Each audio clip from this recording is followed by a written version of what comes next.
What's going on, guys? Luke here with Vital MX. Today we are out at Glen Helen Raceway riding this new 2025 Husqvarna FC 250.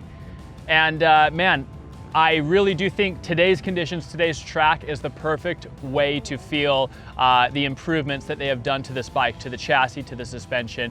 And I'm glad we brought it here. The biggest change that I felt and that I know that they've done here is the holes in the part of the frame above the shock tower there.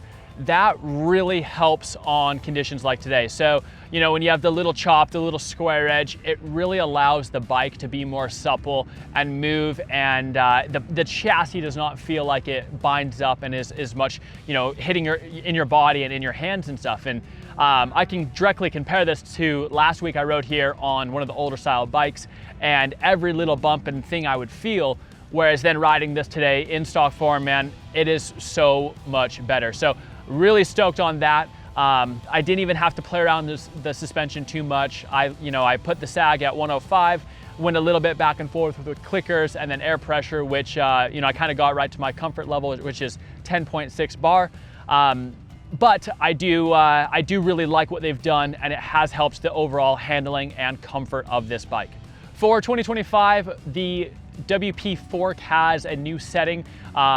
I really do like this. It feels like we're going in the right direction. We're finally getting a little bit more plushness out of this fork.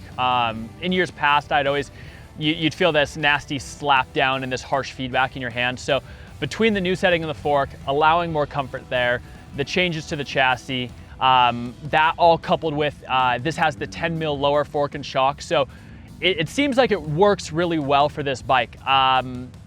The 10 mil, it's not something that I notice overall too drastically, but sometimes when you're trying to get into a corner, into a long sweep or something, and you're a little bit on that sidewall of the tire, this is where it feels like it just has a little bit more bite and comfort, and it's not gonna move as much underneath you. So there's a lot of slick, hard corners here that this bike really does excel in compared to last generation's chassis and suspension settings. As it's something that's kind of always covered with the Husqvarna KTM gas gas, these bikes, the motor is really good. I believe it's strongest in class.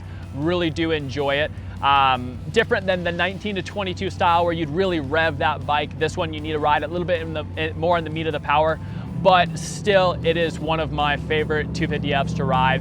You can really have a ton of fun on it in stock form, and it does well. So I think the motor package, the chassis updates, the new fork setting, it really does make a good all-round bike. Man, this is going in the right direction. I really do think so. I enjoy riding this bike out here in California. The smaller bumps, but the more square edge, harsh, fast conditions. It finally feels like it is supple and a fun bike to ride. Like I said, I know I'm going over this, but riding my bike last week here and then compared to this, it's crazy how instantly getting onto the track, you really do notice it. Coming down the hill fast, the fork is more supple and forgiving, and you don't get that fast reaction. The slap down on the jumps, you no longer get that harsh feedback in your hands.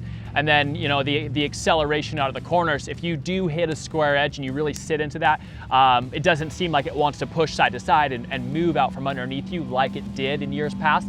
Rather, it soaks it up. It's comfortable. And I think that those three big changes put together, it really does make this a fun bike, a good 250 to have.